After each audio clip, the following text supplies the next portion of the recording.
Hey everybody, it's Nathaniel Avila reporting from Dallas County. Uh, who am I here with today? Hey, it's you. Hello. What are we discussing today? We are discussing today Romulus and Remus. Right, and what do you know about these guys? Uh, I believe what I remember of the story is they were twins. Started Rome, disappeared. No one knows if they're real or not. Yeah, pretty much. Mostly, they're basically mired within mythology in the Roman culture, but they are the ones attributed to the foundings of Rome. But if these people didn't really exist, who actually did find Rome, I don't know. So let's get into it. So, Romulus and Remus are twin brothers whose story tells the events that led to the founding of the city of Rome and the Roman kingdom by Romulus, according to Roman mythology. So let's get into it. So Romulus and Remus were born in Alba Longa, one of the ancient Latin cities near the future site of Rome. Their mother, Rhea Silvia, was a Vestal virgin and the daughter of the former king Numitor, who had been displaced by his brother Amulius. In some sources, Rhea Silvia conceived them when their father, the god of Mars, visited her in her sacred grove dedicated to him. So, Yeah. so what do you think about that? It's kind of funny that they just call him by his Roman name instead of his Greek name. Well, it's because this is Roman. This is Roman mythology. I know, but it's the same person. What? Sorry, ignore me. Okay. So see, Mars, yeah, Mars is Zeus, so it's just, I can't. I think Mars is Aries. Uh, Jupiter is Zeus. yeah, well, Jupiter just, Zeus just gets all over the place regardless, and most of the time, anything that has to deal with half children is usually associated with him anyway. Yeah, but this time it's Mars, changing it up a bit. So, Feel like seeing his father. yeah, so seeing them as a possible threat to his rule, King Amulius or Amulius ordered for them to be killed, and they were abandoned in the bank of the river Tiber to die.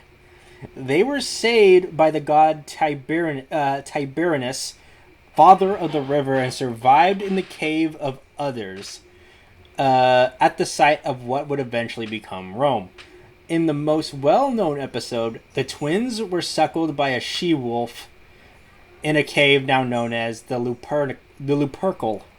Eventually, they were adopted by Faustulus, a shepherd. They grew up tending flocks, unaware of their true identities. Over time, they became natural leaders and attracted a company of supporters from the community. When they were young adults, they became involved in a dispute between supporters of Numitor and Amulius. As a result, Remus was taken prisoner and brought to Alba Longa. Both his grandfather and the king suspected his true identity. Romulus, meanwhile, had organized an effort to free his brother and set out with help for the city. During this time, they learned about their past and joined forces with their grandfather to restore him to the throne.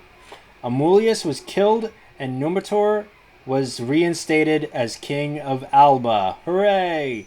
The twins set out to build a city of their own. So, yeah. So, after arriving back in the area of Seven Hills, they disagreed about the hill upon which to build. Romulus preferred the Palatine Hill above the Lupercal. Remus preferred the Aventine Hill. When they could not dissolve the dispute, they agreed to seek the god's approval through the contest of augury. Do we know what augury is? Hmm, not off the top of my head. Okay, well, augury in the practice of ancient Roman religion of interpreting omens from observed behavior of birds. So, This is what they did. So Romulus first saw 6 auspicious birds, but soon afterwards Romulus saw 12 and claimed to have won divine approval. The new dispute fathered a contention between them. In the aftermath, Remus was killed by either Romulus or by one of his supporters. Romulus then went on to found the city of Rome, its institutions, government, military, and religious traditions, and he reigned for many years as its first king. So that's basically the story of Romulus and Remus, according to Roman mythology. Interesting. Yeah. What are your thoughts? It looks like Romulus killed Remus. What's up with that? Well, that's just the natural order of things. One brother always kills the other. You know, you're always in my way. One cannot live while the other survives.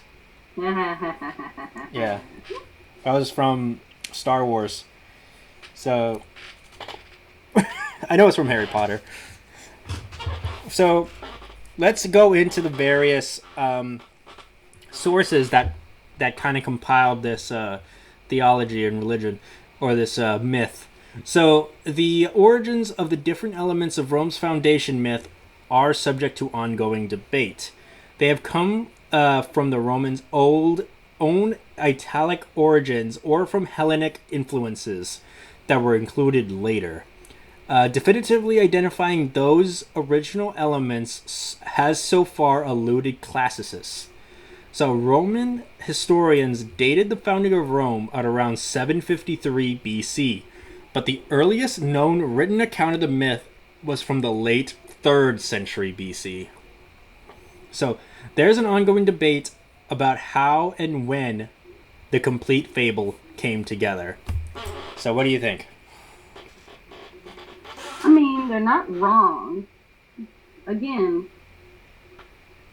text didn't get written down so much in some parts before certain time frames. So it's all, I heard it from my aunt, from my grandmother, who's been passing it down from my grandmother, my great-grandmother, my great-great-grandmother, who was actually told by her step-grandmother this story. And then they finally wrote it down in the late 3rd century BC. So how much do you think actually was, like, the most, how accurate do you think the story is now? The 2 brothers were the start of some type of war and then tried to start their own town. Yeah.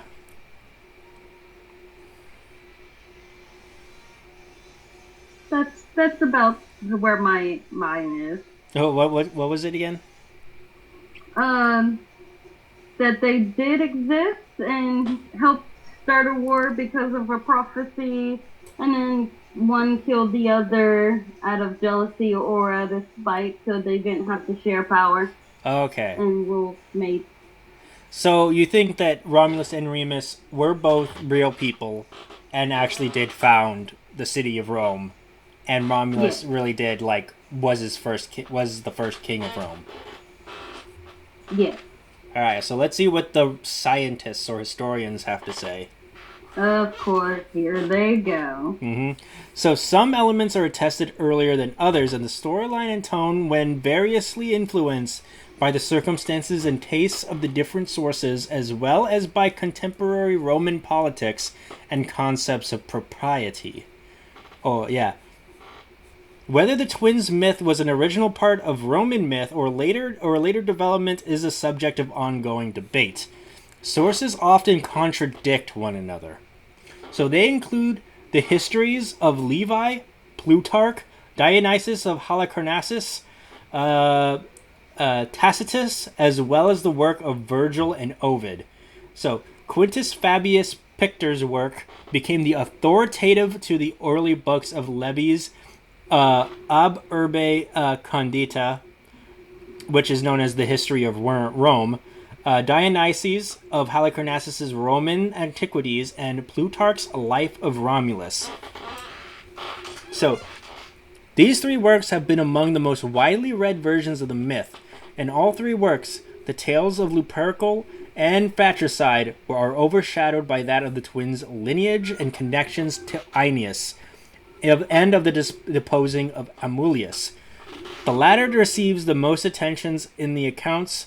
Plutarch dedicates nearly half of his account to overthrow their uncle.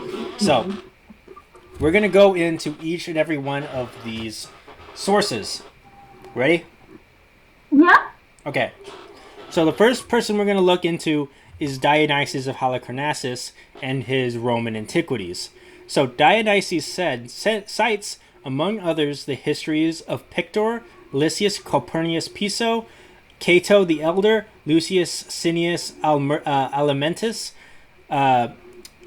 So the first book of Dionysius' 20-volume history of Rome does not mention Remus until page 235 in chapter 71. So after spending another eight chapters discussing the background of their birth in Alba, he dedicates a total of 9 chapters to the tale, and most of that is spent discussing the conflict with Amulius. So he goes on to discuss the various accounts of the city's founding by others, and the lineage and parentage of the twins for another 8 chapters, until arriving at their tale of their abandonment by the Tiber. He spends the better part of the chapter 79 discussing the survival in the wild. The end of 79 through 84 on the account of their struggle with Amulius. 84 with the non-fictional account of their survival, 294, and finally 295 is the augury, and the fratricide is on 303. So that is basically Dionysius's recollection, like telling of the entire thing. So what do you think of that?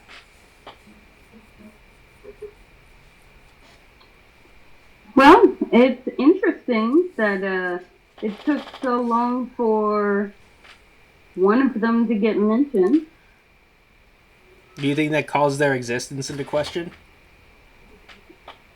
For some people, yeah. But not for you? I'm a mythology person, so as most things go, there's a little truth to anything. Maybe not the whole truth, but there's a little bit to it. Yeah, I mean, somebody had to have found Rome. Somebody had to have. Yeah. I mean, we know that Rome existed. I mean, somebody had to start the whole thing. True. Yeah.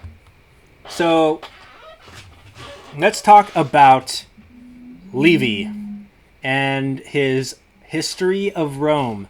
So, Livy discusses the myth in chapters 4, 5, and 6 of his work's first book.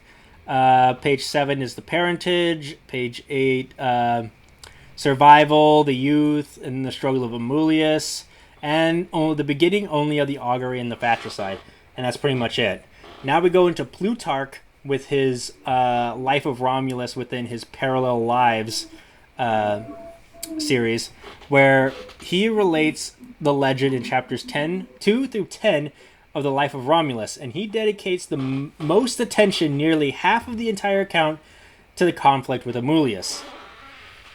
Now let's go into Ovid and his Book of Days, which is an epic Latin poem by Ovid from the early 1st century, and contains a complete account of the twins' tale. Notably, it relates to the tale wherein a ghost of Remus appears to Faustulus and his wife, for whom the poet calls Acca.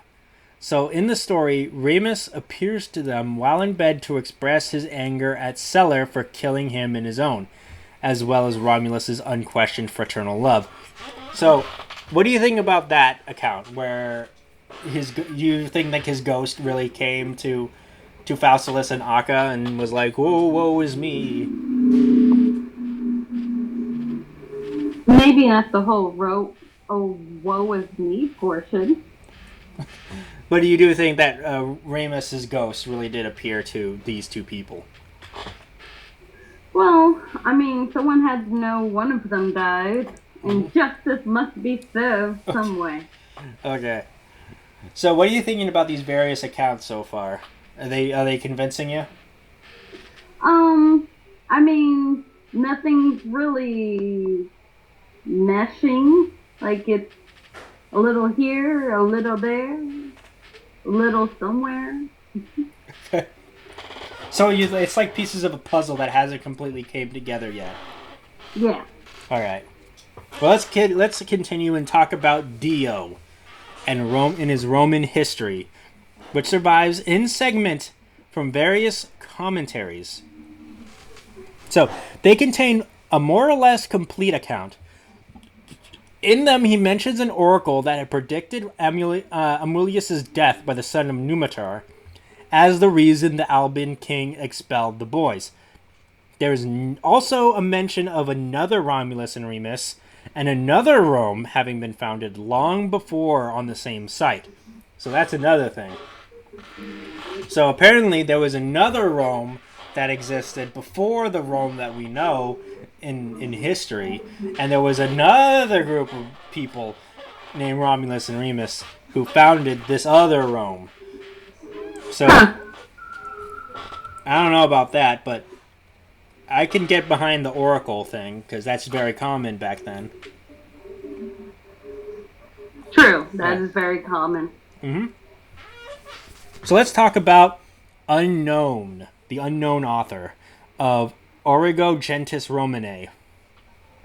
So this work contains a variety of versions of the story. In one, there's a reference to a woodpecker bringing the boys food during the time they were abandoned in the wild. In one account of the conflict with Amulius, the capture of Remus is not mentioned. Instead, Romulus, upon being told of his true identity and the crimes suffered by him and his family at the hands of the Alban king, simply decided to avenge them. He took his supporters directly to the city and killed Amulius, afterwards restoring his grandfather to the throne. So, that's basically all the ones that we know for sure that have a lot of, like, all the credible primary sources of the Romulus and Remus myth that we know of that are complete. So, what do you think about all these as a whole? I mean, a second set that did the exact same thing that the first set that we're already talking about. Yeah. Things happening. Were there two Romes? Were there not? Were there two Romes? Were there no Romes at all? Exactly. Oh, snap. Was it even actually pronounced Rome? Joking about it wasn't called Rome because it didn't exist. It was Rome. It was Rome. Okay.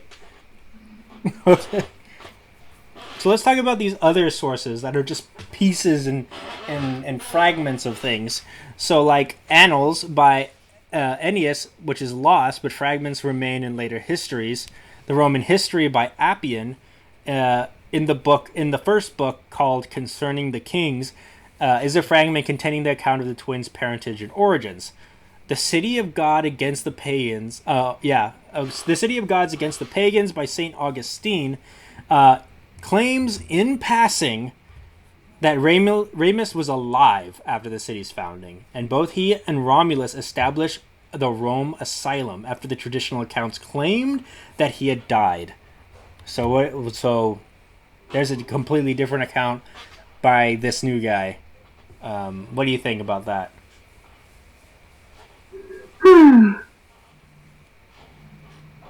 He was still alive.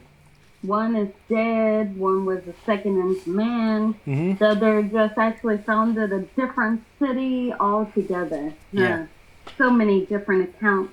Which one is true? Yeah. Now, this guy, St. Augustine, wasn't a Roman person. He was a Christian. So I don't know how much he knows about it, but let's continue. So the Historical Library by Diodorus Siculus is a universal history which survives mostly intact in fragments and as a complete recounting of the twins' origins, their youth, in the shepherd community and the contest of augury and fratricide. In this version, Remus sees no birds at all, and he is later killed by Celer, which is one of Romulus's workers.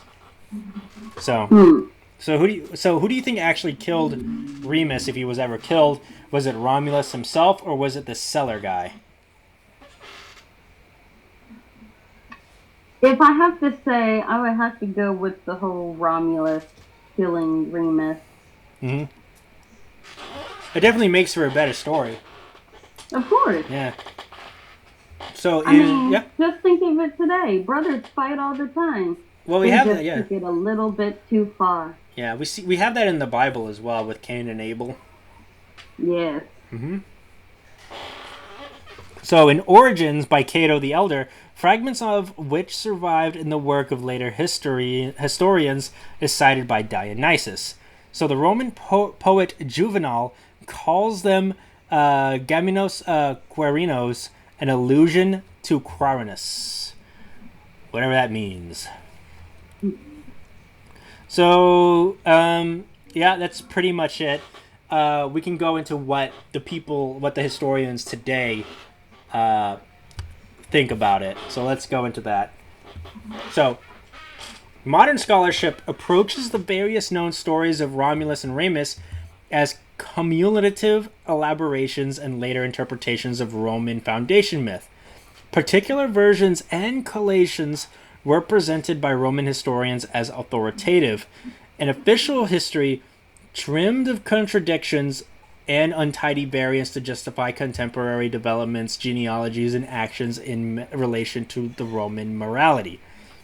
Other narratives appear to represent popular and folkloric tradition. Some of these remain inscrutable in purpose and meaning. Wiseman sums the whole as the mythography of an unusually problematic foundation in early history. So what do you think about that? I mean, I've heard so much about how the look of Rome looks interesting, the wonderful buildings. How can humans build such wonderful architecture? Architecture. Thank you. That's it. Sorry, I have my blonde moment. Oh, snap. Not saying I am a blonde or not a blonde. Okay. Okay, so what about the architecture?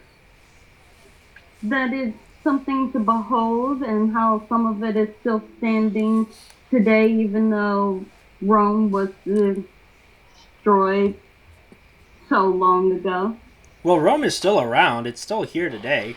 It's still up. Well, you know, I mean, ancient Rome. Oh, yeah. This original Rome. The one that was founded. The first one. Maybe not the second one that the other Romans actually made. Yeah, like the Roman... Or maybe it is. Oh, I don't know. The Roman Kingdom, and there was the Roman Republic, and then there was the Roman Empire after that. So let's go into the three canonical accounts of Livy, Dionysius, and Plutarch, which provide a broad literary basis of four studies of Rome's founding mythography. They have much in common, but each is selective to its purpose. Livy's is a dignified handbook justifying the purpose of morality of Roman traditions of his own day. Dionysius and Plutarch approach the same subjects as interested outsiders, and include founder traditions not mentioned by Livy, untraceable to a common source and probably specific to particular regions, social classes, or oral traditions. A Roman text of the late imperial era, The Origin of the Roman People, is dedicated to many more or less bizarre than contradictory variants of Rome's foundation myth, including versions which Remus founds a city named Remuria, 5 miles from Rome, and outlives his brother Romulus. So what do you think about that? Did Remus survive and then found his own city called Remuria just 5 miles away from Rome, and all that? Oh, look, here we are. Now, not only is there a second Rome, there's a sister Rome called Rome. founded by Remoria? the other brother. So much to actually take in. That means it could all be Rome, just moving throughout the wars and histories that happened. Oh, The yeah. first one was done, the second one was destroyed, so they reenact the second one somewhere else by the same one. Maybe the first one was done by a cohesive of both brothers. And then they decided to split ways. One did a second Rome, but just called it Rome, like it never stopped. Another one did Remuria? Remoria, yeah. Remoria.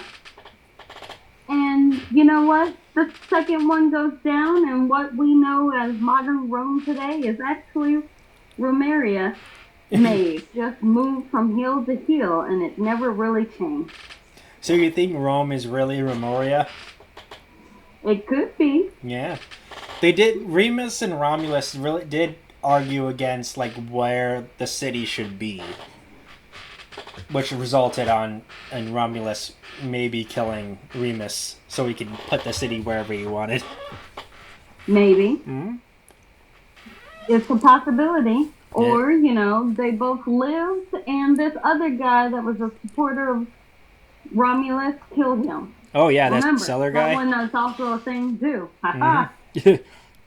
So, Roman historians and Roman traditions traced most Roman institutions to Romulus, and he was credited with founding Rome's armies, its systems of rights and laws, its state religion and government, and the system of patronage that underpinned all social, political, and military activity. In reality, most developments have been spread over a considerable span of time. Some were much older and others much more recent. To most Romans, the evidence for the veracity of the legend and its central characters seemed clear and concrete, an essential part of Rome's sacred topography. One could visit the Lupercal, where the twins were suckled by the she-wolf, or offer worship to the deified Romulus Quirinus at the shepherd's hut, or see it acted out on stage, or simply read the Fasti. So now they have the actual places. So they say they claim to have the actual locations where they lived and did their actions.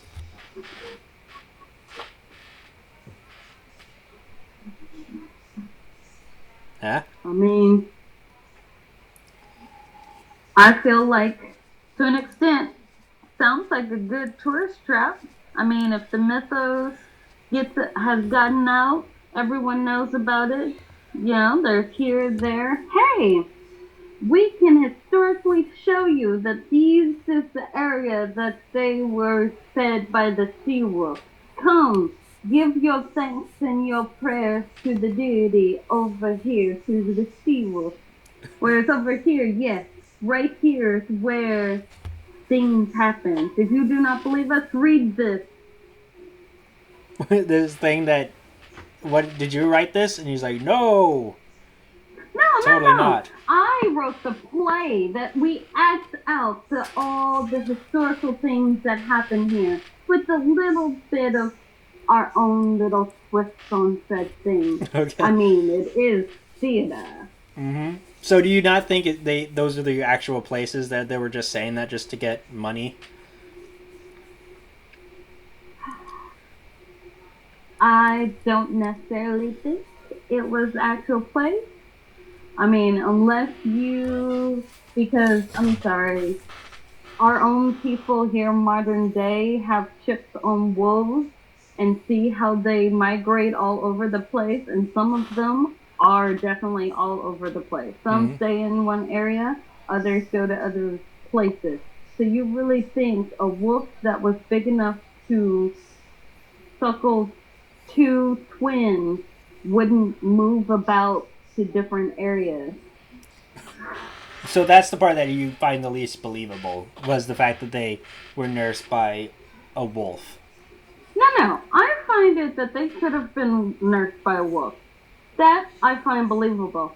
Finding and just saying this is the stationary hut where you can offer worship to said she-wolf Oh. that suckled them, not so much. Unless you have multiple areas that you have a, what is it called? A shepherd's hut Oh yeah, the shepherd's where you hut, worship.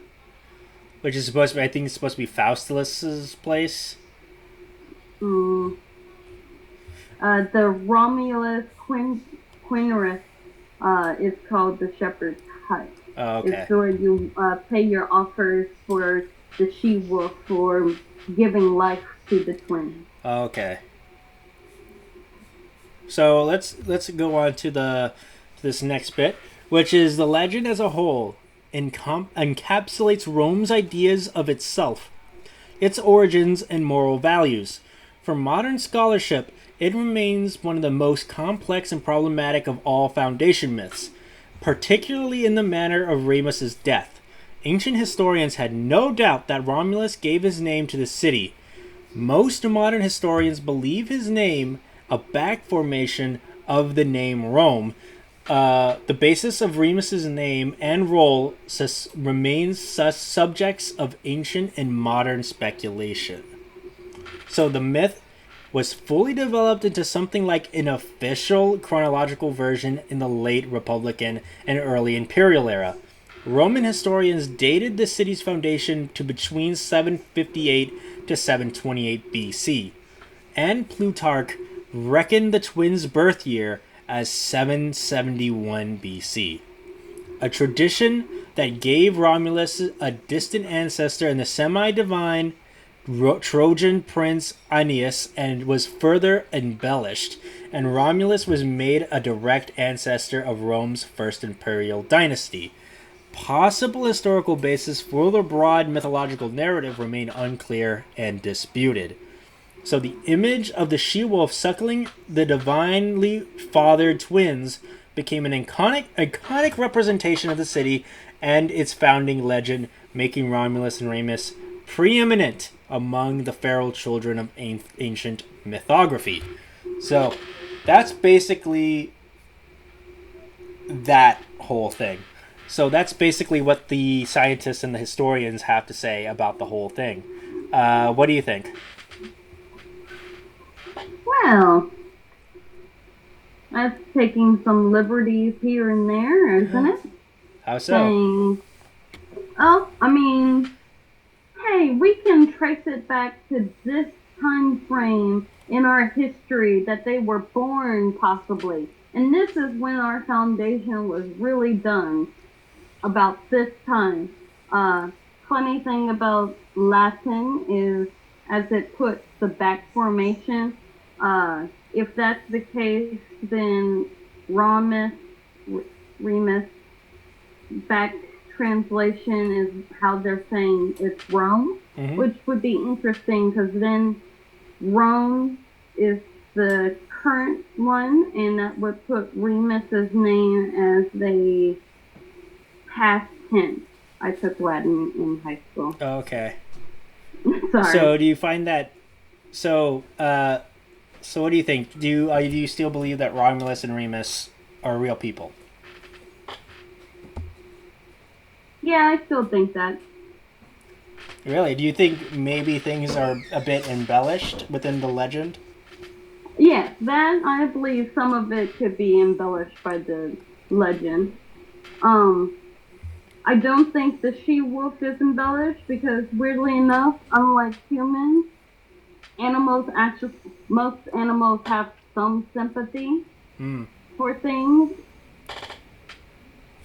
I'm just put that out there. I mean, Tarzan, you could have. Gorilla sees a crying baby, and she takes it in because it's that close to looking like them without all the extra hair. So yeah, and I wouldn't put it past. I mean, even Jungle Book, he was raised by wolves. Oh yeah. And then pawned off. I mean, it's at least in cartoons and in some cases. I mean, we've had instances where, if you remember, maybe 5 or 10 years back, give or take, the cobra that protected the puppies in a hole. I didn't know that. I mean, yeah. 2 puppies fell down into a hole and a cobra was in there, and they were trying to get the puppies out, but they were afraid that the cobra was gonna, kill the puppies. But the cobra is actually trying to protect the puppies because they thought the humans were the ones that dropped them in. But they finally got the puppies out and set the cobra free. Oh, okay. Other animals, if they can detect that you're not going to do anything bad to you, most of the time they'll leave people alone. That's why people get stung or other stupid things, is you're messing with things that don't want to be messed with. They're just defending themselves. Yeah. So that's like another good lesson from this legend with the wolf. I think it's a good lesson. There are animals out there that, if you are helpless enough and they're not hungry enough to eat you, they'll help or protect you. We teach service dogs, if you didn't know that, if you see a service dog without their human and they kind of beckon you to follow, that means their human's down and you should follow to go be help. Okay. I'll definitely do that. I'll definitely keep an eye for that. So we teach animals something they already know. Mm-hmm. So let's go on to this other section, which is when the current scholarship offers little evidence to support any particular version of the Roman foundation myth, including a historical Romulus and Remus. So they're saying that there's no evidence of them existing.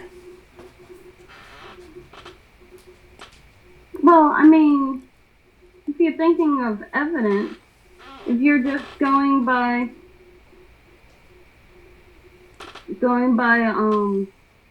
what people are doing here or there.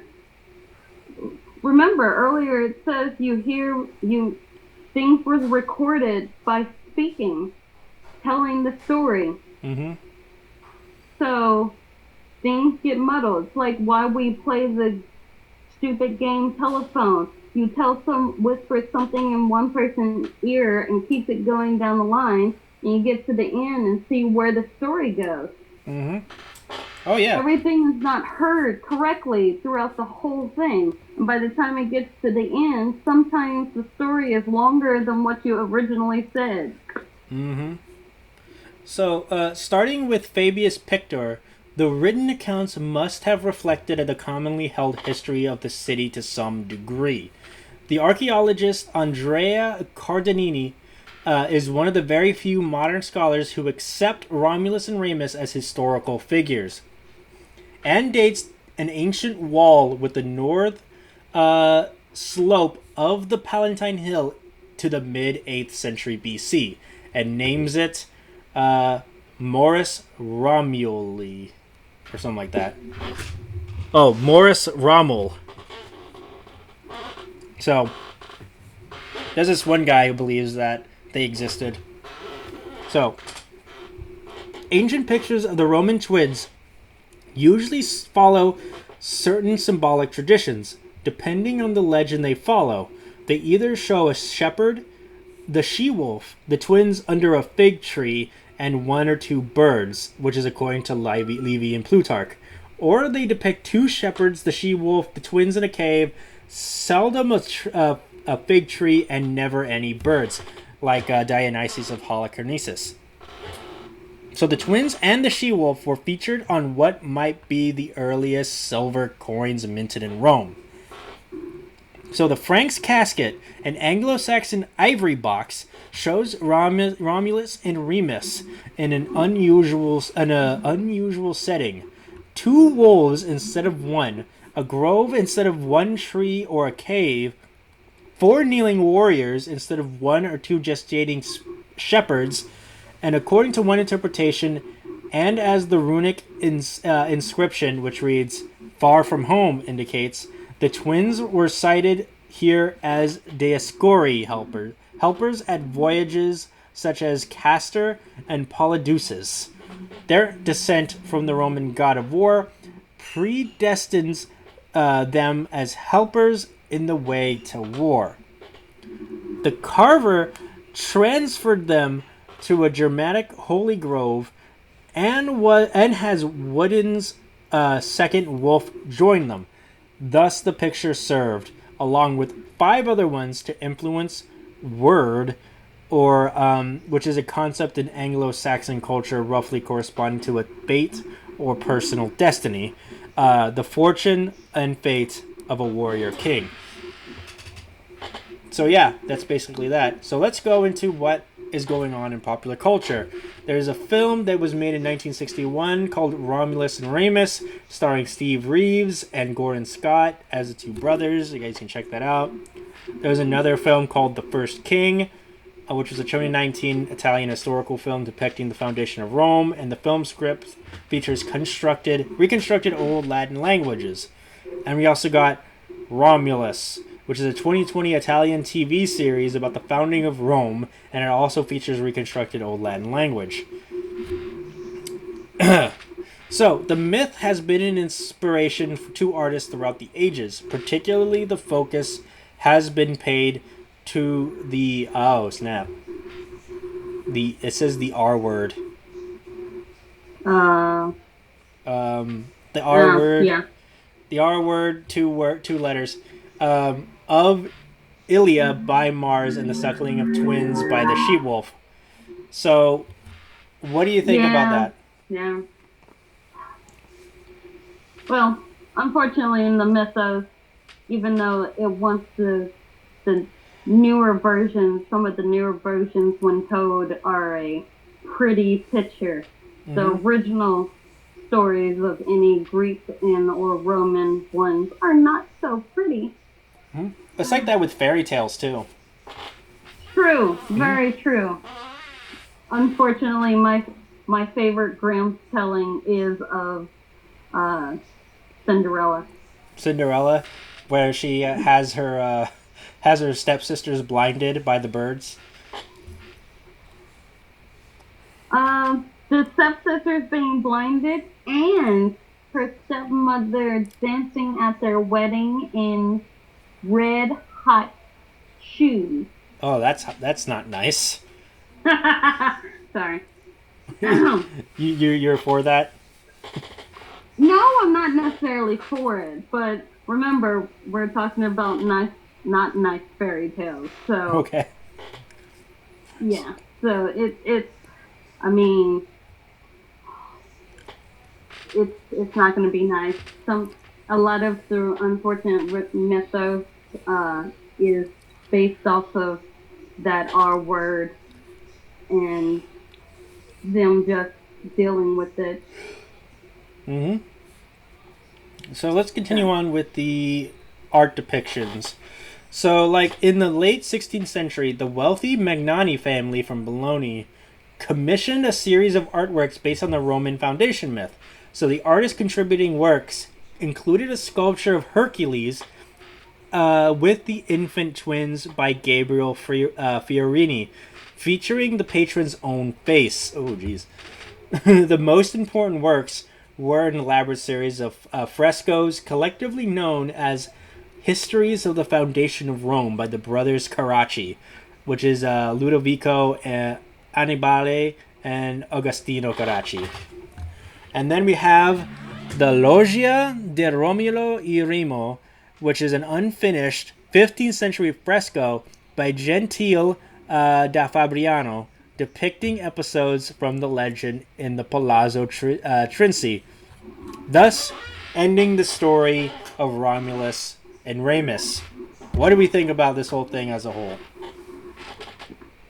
As a whole, 2 twins born not wanted. Animals helped them out until they were able to grow big and strong themselves to survive on their own. And then they grew to be very political, powerful people. And because of differences in their own ideology, one is killed. Maybe. So do you believe that these 2 existed? Yeah. You do? You subscribe to that theory? Yes, I'm subscribed to that theory, and I am subscribed to the theory that a she-wolf helped keep them alive for a while. Is that like your favorite part? It is. I love she-wolves. Okay. So, like, yeah, I mean, somebody had to have founded Rome. I mean, it's there. Somebody had to have started it. And it's usually attributed to these two people. But, I don't know. There's not a lot of evidence that support that. True. But there's a lot of things that get changed about after it's being written down, after it's already happened. Oh, yeah. So, yeah. So, your final answer is Romulus and Remus, real people. They really founded Rome and all that kind of stuff. Yes. Okay. So, I am somewhere in the middle. I don't know. I mean, somebody had to have found Rome in my eyes, and I guess it could be these two. I mean, there's no other person I can think of. But, yeah. That's basically the story of Romulus and Remus. Thank you all for listening in and hearing about this. Thank you for listening to a Vision podcast, home of wacky talkies, the kingdom, evil exists, and many more.